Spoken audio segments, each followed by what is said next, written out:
Morning student, myself Mohit Shahzade sir, and now I'm going to start your next lecture video. This is lecture video number 3.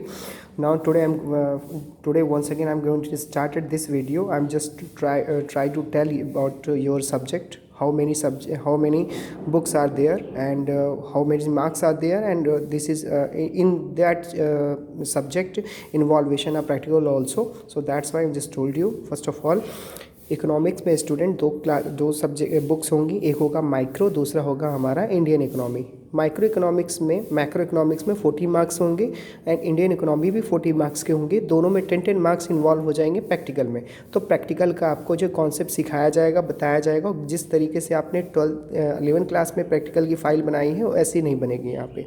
और जो है इसमें मैंने आपको कल के वीडियो में मैंने आपको काफ़ी चीज़ें समझाई थी, और उस वीडियो को अगर आपको नहीं मिला होगा तो मुझसे बताइएगा, मैं आपको पर्सनली फॉरवर्ड कर दूँगा जिन लोगों ने कल की क्लासेस अटेंड नहीं की है। और ये हम थोड़ा सा इसको ओवरव्यू आज दे रहे हैं, फिर इसके बाद आगे के टॉपिक कवर करेंगे।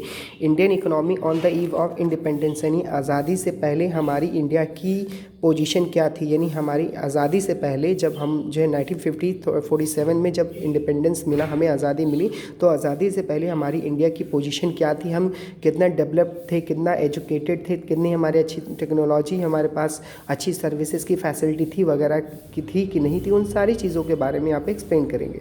तो यहाँ पे मैंने आपको कल ही बताया था कि आज़ादी से पहले हमारी इंडिया को जो द गोल्डन बर्ड के नाम से जाना जाता था। कब तक माना जाता था? जब जो है ब्रिटिशियर हमारे इंडिया पे आकर के रूल करना स्टार्ट नहीं किए, राज करना स्टार्ट नहीं किए, ठीक है ना। फिर उसके बाद जो है वो जो है व्यापार के सिलसिले से करने से आए, और हम पे धीरे धीरे वो जो है बिज़नेस करने के पर्पज़ से आए, और धीरे धीरे हम पर क्या करने लगे, रूल करने लगे। ठीक, इन सारी चीज़ों को मैंने कल के वीडियो में क्लियर करवाया। मैं कुछ और भी बता रहा हूँ कि इंडिया पर रूल करना चालू किया। सबसे पहले कौन सी कंपनी आई थी? ईस्ट इंडिया कंपनी, ठीक है।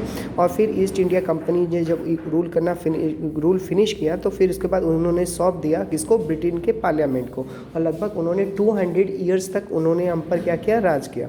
तो फाइनली 15 अगस्त 1947 को हमें आज़ादी मिली। और इंडिया का बेसिकली मैंने जो फुल फॉर्म बनाया है ऐसे ओवरव्यू में, बस ऐसे ही कैजुअली वाले में, तो इंडिपेंडेंट नेशन डेवलप्ड इन अगस्त, या कह सकते हैं डेवलपमेंट इन अगस्त, ठीक है ना। तो basic purpose of British rule क्या है? पहला ये है कि भाई देखिए, ये हरा भरा जो दिखाई दे रही है हमारा इंडिया है, और ये हमारा क्या है भाई, झंडा देखकर ही समझ में आ रहा होगा ये ब्रिटेन है, ठीक है ना।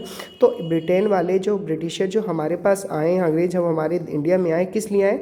कि हमारे पास जो है रॉ मटेरियल बहुत ज़्यादा था, यानी हम इंडिया में ना हमारे पास हब ऑफ रॉ मटेरियल के बारे में जानता था, मतलब जो पूरे देश में किसी भी कंट्री के पूरे वर्ल्ड के किसी भी कंट्री में कोई भी चीज़ें नहीं मिलती थी, वो यहाँ पे मिलती थी। और क्यों मालूम है? क्योंकि हमारे पास ना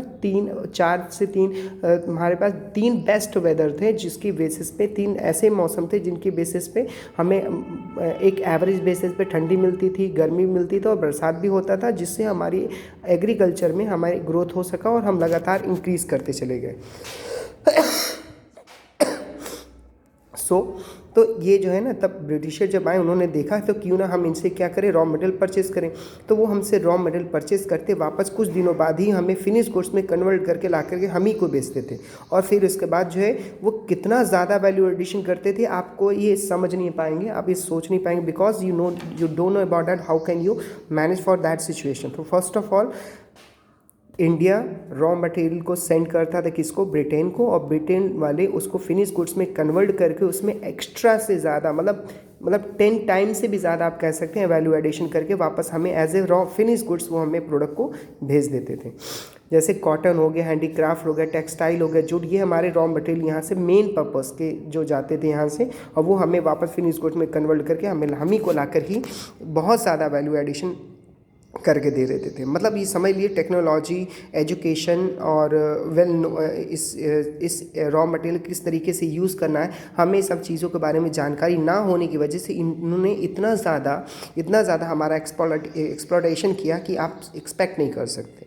सो दैट्स वाई कि रॉ मटेरियल वो हमसे परचेस करते थे, और फिनिश गुड्स को हमें कन्वर्ट करके ला के हम ही को बेच देते थे। तो यहाँ पर मैंने कुछ कल पॉइंट बताए थे, ये दूसरा पॉइंट, अब तीसरा पॉइंट था, ठीक है ना। यहाँ पे देख रहे हैं यहाँ पे, ओके। अब जो है हम लोग बात करने वाले कॉलोनियल। अब ये कॉलोनियल क्या होता है थोड़ा समझते हैं। पर मज़े की बात बताया क्या, बोर्ड में ये 1 मार्क्स का सवाल आता है, 2 मार्क्स का सवाल आता है, कॉलोनियल पीरियड क्या होता है, कॉलोनियल क्या होता है, थोड़ा सा हम समझाना चाहेंगे आपको कॉलोनियल होता क्या है। कॉलोनियल एक तरीके से समझ लो कि जब एक वेल्दी नेशन कंट्री, जब एक पैसे वाली नेशन कंट्री, जब एक जो है क्या बोलते हैं, एक पैसे वाली कंट्री किसी दूसरी कंट्री पर आके रूल करने लगे, उस पर राज करने लगे, ठीक है ना, उस पर जो है राज करने लगे। जैसे मान लीजिए कि ब्रिटेन के पास पैसे ढेर सारे थे और उनको पता था किस तरीके से हमें इसको काम को करना है, किस तरीके से किसी को कंट्रोल करना है। तो वो क्या करते थे बेटा, वो ये करते थे कि वो जो है ब्रिटेन वाले हम पर आकर के ब्रिटेन जो हमारे रॉ मटेरियल को परचेस करते, हमें फिनिश गुड में बेचते थे। तो ये वेल्दी नेशन कंट्री थी। सोचो तुम 200 रुपये का सामान लेके हमें 2000 रुपये का बेचोगे तो 1800 रुपये तो आपका हो गया ना, 1800 रुपया हो गया ना। तुम सोचो अपने मेरे ही रॉ मटेरियल को थोड़ा सा उसमें जो है थोड़ा सा मॉडिफाई करके तुम मुझे ही बेचोगे तो उतना कितने का हो गया। सोचो एग्जाम्पल के तौर पे तुम जो है हमसे मिट्टी लेके जा रहे हो, मान लो हमसे तुम मिट्टी लेके जा रहे हो 2 रुपए का, ठीक, वापस उस मिट्टी का शेप तुम चेंज करके तुम उसको घड़े में तब्दील कर दिए हो और तुम मुझे बेचोगे अगर मान लेते हैं 20 रुपए का फॉर द एग्जांपल। तो तुम्हारी मेहनत कितनी लगी, ले जाने की, लेके आने की और उसमें थोड़ा सा बनाने की, तो बहुत ज़्यादा होना चाहिए। 4 रुपये ऐड करते, 4 रुपये अपना प्रॉफिट का रखते, मगर कितना उन्होंने रख दिया, 10 रुपये एक्स्ट्रा रख दिया। तो सोचो हमारी जो है अगर हम मिट्टी ना देते तो क्या वो जो सुराई जो है वो बना पाते, क्या नहीं बना पाते। यानी रॉ मटेरियल ही नहीं होगा तो तुम कहाँ से क्या चीज़ कर पाओगे। मगर लोगों को ये पता नहीं था और इंडिया से वो रॉ मटेरियल बहुत चीप प्राइस पे लेके जाते थे। तो इसीलिए जब एक वेल्दी नेशन कंट्री इंडिया किसी अदर नेशन कंट्री पे रूल करने लगे, मतलब उस पर राज करने लगे, उसको कंट्रोल करने लगे, उसको कॉलोनियल कहते हैं। उसको क्या कहते हैं, कॉलोनियल, यानी उसका पूरा कंट्रोल अपने हाथों में लेने, उसको कॉलोनियल कहते हैं। और जितने दिनों तक ये उस पर राज करती है, काम करवाती है, उस पर अपने रूल को स्टेबल करके रखती है, तो उसको हम लोग क्या कहते हैं, उसको हम लोग कहते हैं कॉलोनियल पीरियड। क्लियर इतना। यानी जब एक वेल्दी नेशन कंट्री किसी अदर नेशन कंट्री पर वो जो है उस पर कंट्रोल करने लगे और अपने रूल एंड रेगुलेशन के अकॉर्डिंग उस पर चलाने लगे उसको, तो उसको कॉलोनियल कहते हैं। और जितने टाइम तक वो चलाएगी उसको, जितने टाइम तक उसको अपने टाइम सर्कुलेट करेगी, उसको हम लोग क्या कहते हैं, कॉलोनियल पीरियड। ठीक है इतना। जैसे फॉर द एग्जांपल आप स्कूल आते हो, तो जो आप स्कूल आते हो बेटा, तो जब स्कूल आ जाते हो तो हमारा पूरा का पूरा कंट्रोल आप पे होता है। तो ये हो गया क्या, कॉलोनियल। और सुबह 8 बजे से लेकर 1 बजे तक हमारे साथ रहते हो, तो वो 8 बजे से लेकर 1 बजे तक 5 घंटा जो हमारा क्या हो गया, कॉलोनियल पीरियड हो गया। आई होप कि आपको समझ में आया होगा। अब जो है अब बात करते हैं हम लोग किसके बारे में। अब ये तो सारी चीज़ें हम एक्सप्लेन कर दी, मैंने आपका एक बेस बना दिया। बेस बनाने से पहले की बात करते हैं, Indian economy before colonial period, यानी जब तक ब्रिटिशर हमारे इंडिया में नहीं आए थे, उससे पहले की भी तो सिचुएशन रही होगी ना। हाँ भाई, तो उससे पहले की सिचुएशन ये थी कि हम तक गोल्डन बर्ड के नाम से जानते थे, सोने की चिड़िया के नाम से जानते थे। जब हम पर कोई राज नहीं करता था, यानी कि ब्रिटिशों के आने से भी पहले, आज़ादी से पहले, ब्रिटिशों के आने से भी पहले, जब हमारे पर कोई राज नहीं करता, तो हम लोग ना कहाँ पे किस तरीके से काम करते थे उसके बारे में एक्सप्लेनेशन। पहला बेटा, प्रॉस्पीरियस इकोनॉमी। प्रॉस्पीरियस इकोनॉमी का मतलब इसमें आता है सब डेवलपमेंट, मतलब हमें ना किसी की मदद की ज़रूरत ही नहीं होती थी। we don't have a need to any person, because I know that how can I generate a raw material, can I use for that thing. So that's why I have a lot of options, then I have to do something about for us. So that's why ये पूरा का पूरा प्रॉस्पेक्टर, पूरा का पूरा situation जब हमारा self development होता था। सेल्फ डेवलपमेंट का मतलब खुद से ही फसल उगाते थे, खुद ही खाते थे, खुद ही सभी कामों को करते थे, किसी की हमें ज़रूरत नहीं थी। जैसे फॉर द एग्जांपल एक गांव में मान लीजिए कि एक किसान के पास बहुत बड़ी खेती है, ठीक है ना, तो वो क्या करता है कि उसको जो है ज़्यादातर किसकी ज़रूरत पड़ने वाली है, खाने की, ठीक है ना। तो ज़रूरत उसको नीड जो होने वाली है बेटा, आपको बहुत अच्छे तरीके से पता है कि उसमें सबसे पहले वो गेहूँ भी उगा लेगा, वीट मतलब, और राइस भी उगा लेगा, दाल उगा लेगा, ठीक है ना। और उसके बाद वो क्या बोलते हैं, उसको गेहूँ को कन्वर्ट कर लेगा आटे में, चावल को भी उगा लेगा, दाल उगा लेगा, कुछ मसाले उगा लेगा, कुछ सब्जियाँ, तो ढेर सारी ज़मीनें, तो खुद से ही सारी फसल को उगा करके और खुद ही वो क्या करेगा, अपनी जीविका चला लेगा, अपने परिवार को चला लेगा, मुझे किसी की मदद की ज़रूरत ही नहीं। तो ऐसी इकोनॉमी को हम लोग क्या कहते हैं, सेल्फ डेवलपमेंट इकोनॉमी, जिसमें आता है प्रॉस्पेरियस इकोनॉमी।